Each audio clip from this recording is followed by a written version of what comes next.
Welcome back, everybody, to more from the Sableyes. I'm here today with Jordan. How's it going, Jordan? Not too bad. That's good. Yeah, you excited to play some Blacephalon, mate?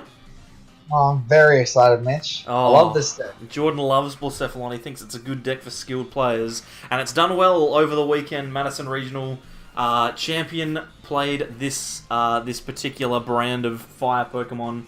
The list that we're looking at is not that winning list.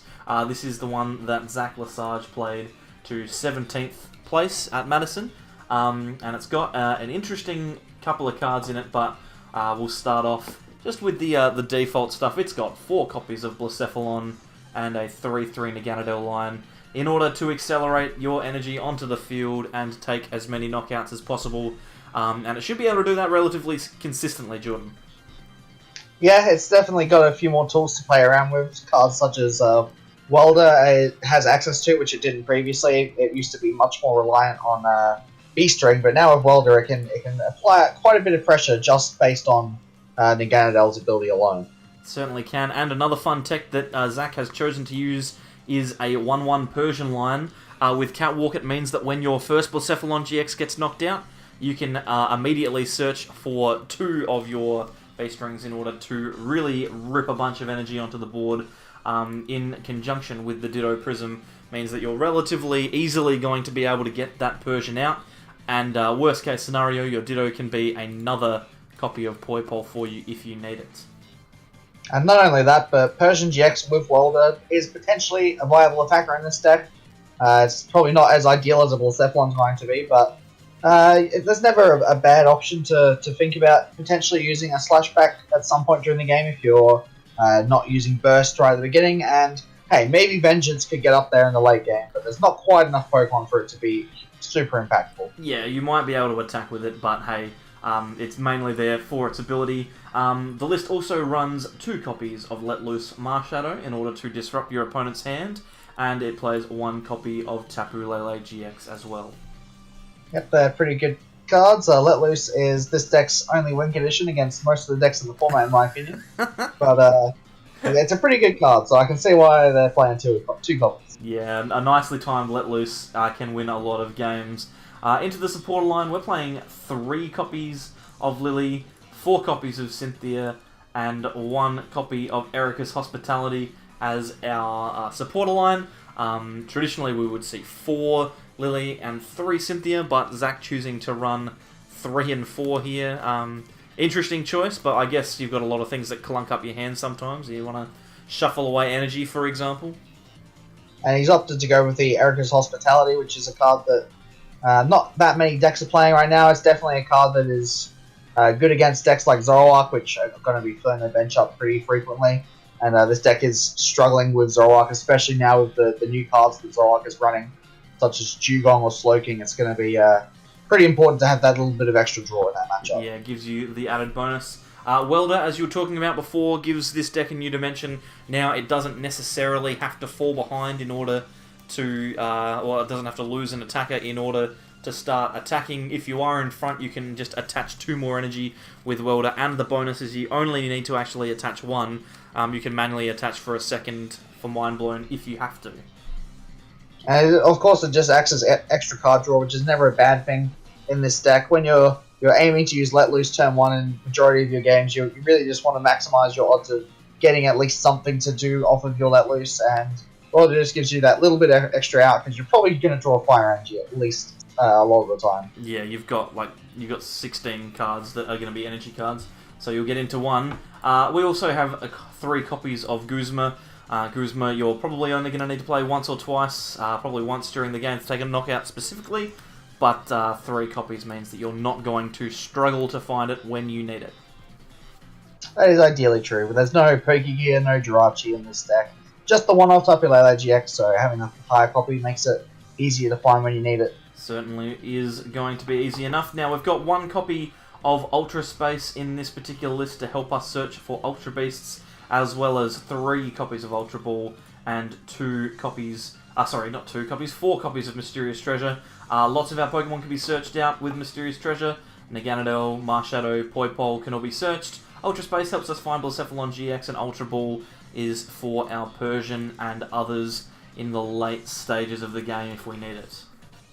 It's actually very interesting to me that List has gone for the 4 treasures split with only the 1 Ultra Space, because Ultra Space is obviously very handy for getting your Blacephalon GXs as well as the Mechanical line, but the Mysterious Treasure is also a very good card just for increasing your consistency, because obviously it can get you your Tapu Lele GX, and more importantly, it can find you your turn 1 Let Loose that this deck loves to go for.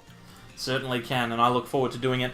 We have a little bit of consistency, extra draw with Heat Factory Prism. With 15 Fire Energy, we're not super worried about chucking them away, and it also helps us power up our Meganadel. To round out our items, we have 4 copies of Beast Ring. We need to make sure we're playing this on the 3 or 4 prize turn to be getting as many energy into play as possible, as well as a copy of Energy Switch in order to help a Blacephalon GX that needs an extra attachment if we can't quite get there. And finally, 1 copy of Field Blower. Get rid of things like Wishful Batons that are starting to float around, and maybe a Shedinja or 2 as well. The other card we were just talking about, the Energy Switch, is quite a bit lower count than it used to be. Obviously, we used to see 2, sometimes 3 Energy Switch in this deck. Obviously, that I think the Energy Switch is where the spaces for Welder came from, because Welder and Energy Switch have a very similar purpose, and Welder, for the most part, is just a better version of Energy Switch, but it never hurts to just have that one-off copy, because there are certainly going to be times when you can't afford to play a Welder. Yeah, there are, but that's okay. 15 Fire Energy and 1 Beast Energy rounds out the deck. Now, Jordan, I know you're excited to test it, so let's go and bash in some skulls on the ladder with Blacephalon GX. Yeah, the one thing that really annoys me about this deck is that I feel like whenever you verse one of the other good decks in the format, the only way that Blacephalon wins is if they draw poorly, because if any of the top decks, say Zoroark or Zapdos or even Peeperom, I feel like if any of these decks draw well, then they should beat Blacephalon almost every time. But Blacephalon obviously has the ability to go fast and apply lots of pressure while using Let Loose at the same time, so it's certainly not hard to stop your opponent from getting what they want. And it's not, and we've got the out to the turn 1 Let Loose if we would like it. And depending on what our opponent throws down here, it could be the option for us. Worst case scenario, we can always just Mysterious Treasure for a Poipole to set ourselves up, but maybe the Let Loose is the correct play here. Well, from what I saw from the mulligan, they had a counter energy, so I would think this is maybe Wheezing. Seems like it is indeed Wheezing, which is, I think, a pretty awkward matchup for Blacephalon, because they're not taking knockouts, they're just spreading damage, and that's going to stop B-String from ever becoming a factor. We've only got 2 Poipole in deck, but all of our other important cards are there. Is it a turn 1 Let Loose that we go for here? I mean, I feel like turn 1 Let Loose is technically never correct, because the chances of us drawing badly off of the Let Loose is pretty high compared to our opponents, but my inner Blacephalon is telling me always get Let Loose. Well, we're going for it. And we have the Heat Factory, so we can play down the Heat Factory, attach an energy. I'm going to support it before the Let Loose because I'm a madman. I got nothing, and then Let Loose. Cool. Let Loose. Let's do it. Now we're definitely going to dead draw off of the Let Loose. Oh, 100%, but there's lots of supporters here, and the energy gets us into some cards as well. Look at that, we're away. Not only do we have a Poipole on the field, but we also have an energy to attach next turn. So we are Stacked into the turn 1 Heat Factory. living the dream. Living the dream. And we've even sacked into the turn 1 Beast Energy. We've got all the prisms going on right now. We and we're going to be able to apply quite a bit of pressure to these coffins. We will, and we've got the Field Blower just in case they chuck down a nasty spell tag. What are they going to go for here? Oh, they're going for their own Let Loose. Here we go. Let's draw some more cards. Don't worry, Mitch. We'll draw the Beast Energy again. I'm not worried. Yeah, it's going to be fine. Wow, actually, we have Mercurial on the bench. That's a pretty interesting card. That is. We got to hope that stadium stays in play. Oh no, it's gone. We've lost. The game's over. The game is over. Oh no. The problem is, even though we've got the Meowth hand, the Persian hand, we could potentially get a Meowth and go into Catwalk eventually, but they're probably not going to be taking out a GX anytime soon. No, they're certainly not, and we could potentially be in some strife here. That Shrine of Punishment is going to be quite painful. Oh, but we've got a Let Loose. Let's go. Saved by the Let Loose. Let's go. And there have been 3 Let Looses used this game. I hate this deck so much. Oh, and we're gonna Welder as well. Oh, it's all terrible. I hate it. I'm gonna Welder onto something. Let's just put it all on the active, because if we get a thing, we can retreat and we're fine. Oh, and we've got a thing. Oh, this is all perfect. What do we want to discard? Probably the field blower. I mean, probably the 2 cards that they have in play. Oh, you want to use the treasure, right? I want to use the treasure to get rid of, get myself into Ganondorf, so that I can do maybe both something. of those cards are so important. Yeah, We can't discard field blower in this matchup. Let's field blower him. Let's just get rid of him. I mean, you can discard the Symphony if you want to, because I'm sure you'll top deck one. Nah. Shall we go for the Mind Blown here? Try and take a knockout? Yeah, just kill it. It's got a DCE on it. We don't want that to stay in play. Yes.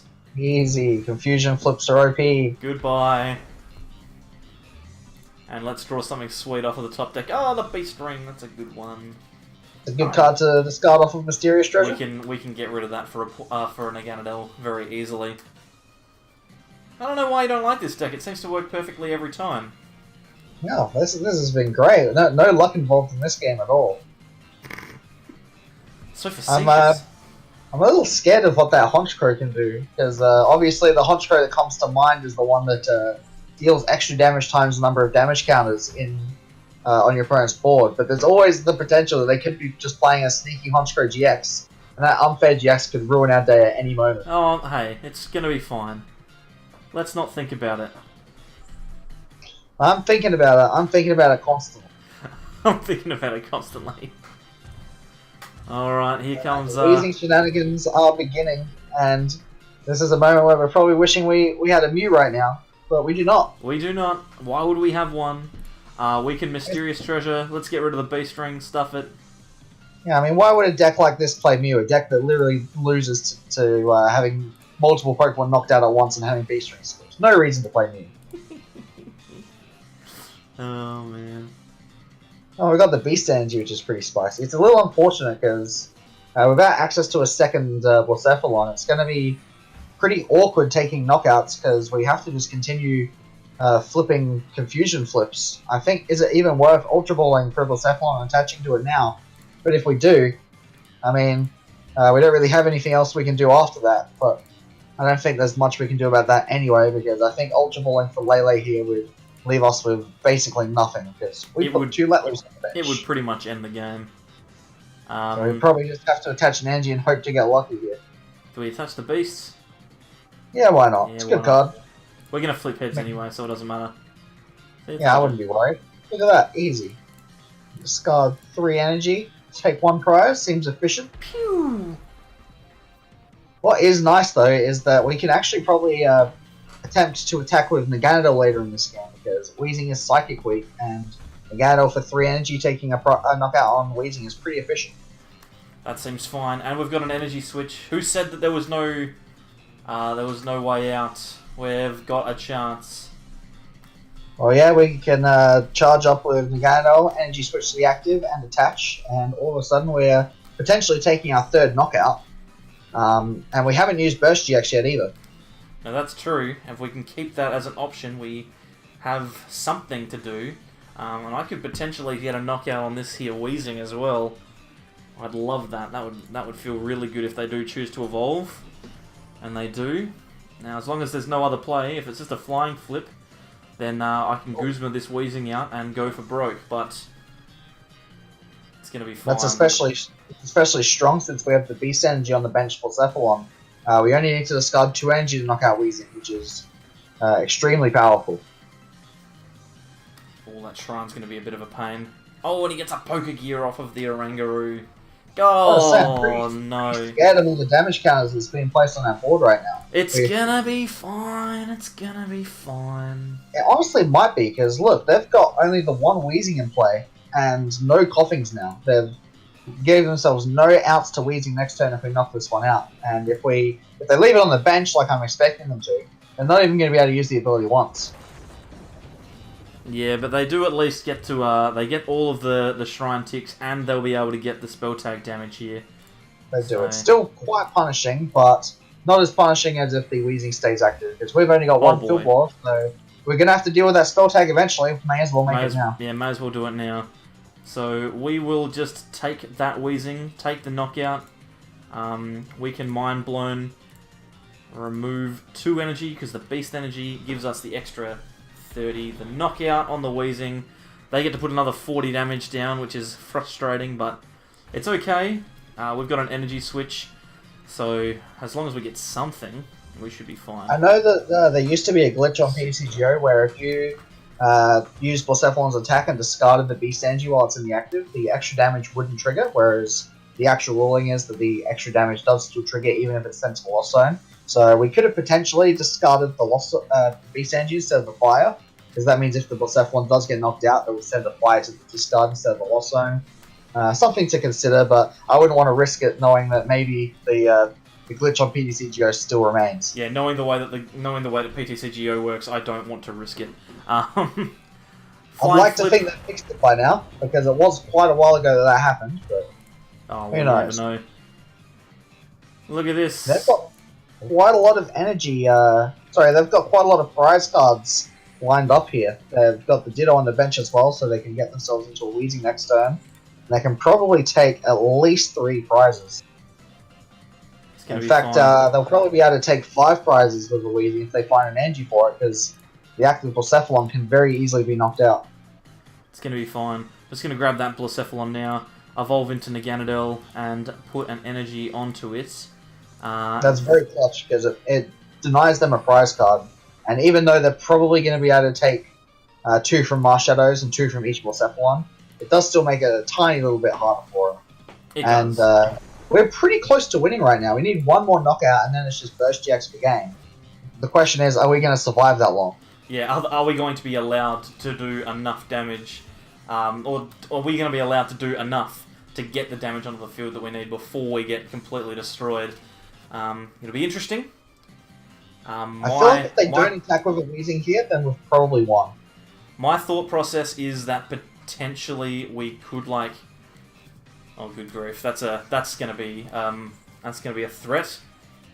It certainly could be. That Tapu Lele looks like big trouble. But on the plus side, we can knock it out with a Naganadel, which is cool.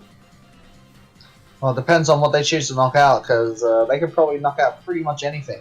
I haven't done the maths on how much damage is on that board, but I can tell you it's a lot. Well, it's at least 260. The question is, can they win the game now? They probably can. 360, 480. That sounds like a lot. 480. That certainly is a lot. I don't think it's enough to take 6 prizes, but it can at least take 5, I think. It definitely can. Alright, I think, what do we promote here? Just a Mars Shadow? Well, I'm guessing that they've whiffed the energy. So put them in the Naganadel up? Yeah, we can just retreat it, or even attack with it, depending on what they put into the active. If they get the energy, then we're pretty screwed regardless, so you just gotta hope that they miss it at this point. I've got it. Oh, they did miss it, but they got the double colorless. And the weakness on the active actually gives them a knockout on the Naganadel. Okay, so, now what do we do? Well, I guess we're just going to promote Blacephalon GX, take the knockout, and hope that they can't win the game next turn. Such a bad play. We lose. We just lose. Yeah. We have to replace the stadium with nothing. We've got no way of replacing the stadium. We just lose this game. Ultra Space isn't accessible. Yeah, nope, it's all in the bin. That's a problem. We need to win this turn, Mitch. I don't think we can. I mean, not easily. We can at least get down to 1 prize. That's kind of exciting. Well, what I'm going to do is I'm gonna go for the biggest play that I can. Are you going to pull off another Let Loose somehow? No, I'm not. Well, I'm a bit confused as to what you're doing here. Is it going to be just a Guzma play, or are you just going to welder a bunch of energy onto this Blacephalon? Well, I'm going to try and draw as many cards as I can to get a big Beast Ring turn. Oh, Beast Ring's active. That's exciting. and then we're going to lose. But I want to play it. Look at that. Only 1. We could have just welded. I could have just played Welder. Oh, there's only 1 energy in deck anyway. You definitely should have just played welded. Should have just welded. No, it's fine.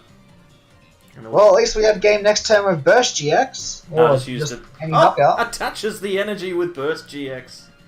So exciting. Get out of here, mate. And then that's the end of the game. That's really disappointing. We got close, we got close. The shrine is extra punishing, sending us to 190 instead of 180. And we played the field lord to get rid of a shrine. We used both of our stadiums. We played the Heat Factory for no stadium removal. The Heat Factory was the early attempt to not get killed by Let Loose turn. And to be fair, it worked out. It did. For the one turn at stadium play, it was pretty good. That's alright, we got surprisingly close. We did. I would never expect to get that close against a Wheezing deck. Oh, but hey, it's We fine. never got to see which Punch Crow they were playing. No, we never did, but that's okay. We've got a Tapu Lele here, which means that we can get ourselves into a Lily if we require, and we can put an energy in the bin with Ultra Ball. Flabebe in the active. I wonder what we're going to be seeing in this particular matchup. I remember that there's a pretty decent Florgus. I don't remember what it does, but I think it's annoying. Have I lost so many games in a row that I'm into the like theme deck tier? Well, we've been winning quite a few games on the channel recently. Just Blacephalon is letting us down here. Is a little bit, but obviously doing quite well at Madison. So it's obviously got something going for it. I guess when the field is entirely Stall and Reshizard, that seems pretty good. But I mean, I wasn't there, so I don't know.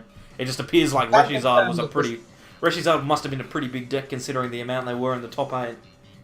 Now, I don't know if you know about the inside joke between me and Blake Mitch, but every time that our opponent plays a Howl, we assume that we've just won the game.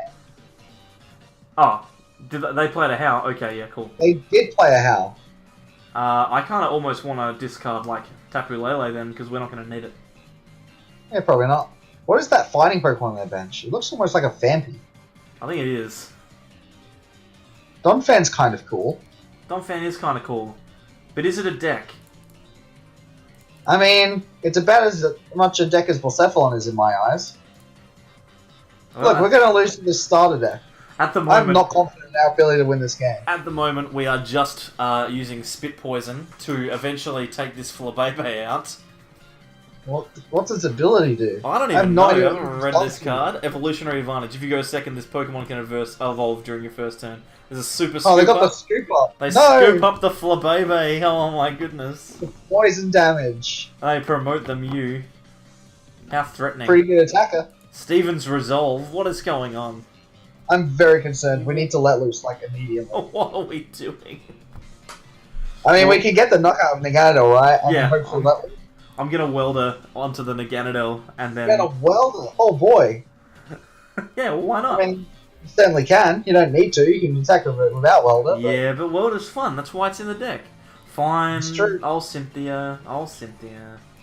I mean, as long as you get let loose, I don't care what you do. It's times like that when I wish that I could just look at the top deck and say, I didn't get let loose. What is going on? Where are all my Pokemon? I don't know. Oh, well, we boy. can take a knockout on you. Yep. And we're about to find out what insane combo of cards our opponent is playing, because I'm guessing they've got a pretty decent hand now. Yeah, you'd think so. Or at least as decent as their deck can offer. Yeah, whatever their deck does, I'm sure that they'll be able to do something with it. Can they do 130? I don't think so. I don't know. If they can, I'm legitimately worried about our ability to win this game. Sturdy. This Pokemon has full HP, would be knocked out. It's not knocked out and has 10 HP instead, and it does a rolling spin. Oh, there's a Florges. Once during you flip a coin, put an item card from your discard pile onto the top of your deck. There you go. I see what's going on here. Mitch, are you familiar with a card called Last Chance Potion? Yes, okay. So if your Pokemon has 30 or less HP remaining, you heal 120. And then it's at full HP again. And they can get the Last Chance Potion back with Florges. And their Donphan will be forever immortal. But the weakness to that strategy is you just don't knock out the Donphan in one hit. You just attack it for, say, I don't know, 80 damage or something. And then they can't use Last Chance Potion, and we can knock it out the next turn. Yeah, I guess that seems fair. Seems like a fine thing to do. It's funny that the Erica actually draws more cards here, but is it worth wasting? We could actually kill this Cutie Fly if we want to. I think it might be worth it, because if that evolves, that could be annoying. Yeah, as long as you remember to retreat before you do it. That seems like a fine play. Is that the Rabombi that blocks Guzmas? Yeah. So eventually they would get themselves into a position where they've got nothing but a lone Donphan active that's being fully healed every turn. They'll have multiple Florgus, so they can flip multiple coins to get their last chance potions back. I can kind of see what our opponent's going for with this deck idea. I kind of like it. Yeah, it's kind of cool, but it relies on a lot of things going right. I mean, unlike Blacephalon, which can obviously take knockouts every turn, which we've just done. We've just pretty good at doing that. The weakness, obviously, to this Donphan is that if we just don't one-hit KO it and never give them a chance to use Last Chance Potion, it's pretty exploitable because they can't really use Max Potion due to the heavy retreat cost. Yeah, they're just the heavy energy cost. Unless it's a mill deck. Steven's Resolve every turn. The fact that they haven't attached an energy yet makes me think that they're probably not planning on taking prizes. And they're probably eventually planning on just walling us with this Donphan. Well, that's alright, because that could be a legitimate problem. Oh, that's going to be fine. I don't know, Mitch. I'm pretty worried, I'm going to be honest. I said it's going to be fine. I think we just need to save our let looses, actually, for the turns when, like this turn, where they've just used Stevens, and we can just apply pressure to Donphan and assume they're going to miss what they need. Yeah, let's do that. It's a bit unfortunate, though. We might have overbenched here, because I don't think they're going to be taking knockouts, and we might need another let loose later on. That's alright. It's going to be fine. You say that, but I'm pretty scared right now, Mitch. It's going to be fine. Worst case scenario, we lose the game, and we scrap the recording, and no one ever sees this. You know that's not going to happen. You're going to put this up no matter how bad it is. Oh yeah, no, of course. That's the general rule. But hey, we can just keep attacking with Naganadel. It'll be fine. Goes for the Lucamine. Hey, if this is a turn where they're probably going to have to waste their... Well, not waste, but they probably have to spend this turn using Lucamine. Which means that we've got a bit of a turn to knock out this Donphan if they don't have anything else to play. Yeah, if they don't set up another little baby Fanfi, a lovely crocheted Fanfi this turn. Oh, there's a Fanfi. It's fine. Don't worry about it. But they also haven't set up their Cutie Flies yet. So we still have access to Guzma right now. There's a Tapu Lele on the bench. I think that Lele might have just sealed the game. That's going to be fine. They were trying to use Poké Gear to stop the need of benching Lele, but they missed the support they needed, so... It's going to be fine. Just having to go for Lele here. We haven't used Burst GX, so we're about to take one prize on Donphan. We're going to take another prize with Burst GX at some point. And then all we need to do is Guzman that Lele eventually to win the game. So yeah, I don't think we have anything to worry about now. No, it's fine. This recording can go up without any stress. It was never in doubt. I guess so. It was never in doubt. I was pretty scared for the majority of this game. I was starting to genuinely worry as well. We'll attach After to this... you were trash talking our opponent, you're like, oh, what is this mess? Well, we've got some crap cards now, and it turns out their opponent actually has a decent strategy going for them. Yep, they do, but that's okay because we got a Guzma in hand now. So unless they disrupt us, then it seems like it's probably pretty much the game. But I mean, even if they do, we only need to attack once. So we'll wait and see what happens. We've got Guzma for knockout on Lele, and if they don't disrupt our hand right now, I don't think there's any way they can stop us from using Burst GX. The Rabombi, I believe, only protects fairy Pokemon. Is that correct? It does. That is correct. Mysterious Buzz only fairy Pokemon. Oh, they're putting the Super Scoop up. They're putting the Super Scoop up on the... Oh no, that's actually legitimately scary. I forgot about that. We have to Guzma that Lele now. We're going to do it now before he gets rid of it. Give me that. Give me that thing. Man, that's actually scary. We could have still lost somehow. It's alright. It's fine. I think we've got enough damage to knock out this Lele. It's too bad you don't have a Fire Daily Challenge right now, Mitch, because you'd be doing a lot of damage. Yeah, it's fine. 4's enough. Alright. Unless everything goes horribly wrong, we should be fine. Oh, I know one of our Guzmas was prized as well. We were lucky to get it. Wow, we were lucky to get it. This could have so easily gone the wrong way. And if we'd used Burst GX on that turn, there's a good chance we would have discarded the Guzma. That's an exceptionally high chance we would have done that, yes. I think that we just click Burst GX and win. Yeah, he just played Steven's Resolve, so whatever happens, there's nothing. Nothing I'd be at all very stressful. impressed if they could search their deck for a card that stops us from attacking this turn. Yep, so it's just a matter of time. Considering that Stevens usually ends that turn, it'd be very impressive that they managed to figure out a way to stop us from attacking. It would. We're just gonna wait until they decide what 3 cards they could use. I'm thinking real hard about it. They are. This is a big decision, but there they are. There's the 3 cards. Our Like turn. these are the cards that's going to give me the best chance of winning the game. Oh, we won. And best GX. I'll see you later, Nagano. So there you go. That's 2 games that are quite representative of what's going to happen when you play Blacephalon GX in a tournament. Well, hey, we beat Stall. That's what Blacephalon does, right? Hey man, that's what it's all about. That is what it's all about. Thanks very much to everyone who played Blacephalon and made Jordan sit through it. I like it. I'll survive. I like it a lot. I like having to deal with Jordan struggling through watching Blacephalon. But on the plus side, Jordan, it might be the last time that you ever have to do it. Oh, it depends on if Blacephalon's good for post rotation. One of the few cards that's going to have some gust effects in the form of Ninetale, so I have a feeling this isn't the last we've seen of this clown. Well, of this clown, this bloody clown. Clown! Oh dear. Thanks very much, Jordan, for that one. No problem. And thanks everyone for coming along. If you like the content, then we do it almost every day. If you subscribe, you'll see them all. On the left-hand side is a video YouTube thinks that you might like, and on the right-hand side is a series of videos based in the Unbroken Bonds format. Thanks everyone, and we will see you next time for more from the Sable Eyes. Bye!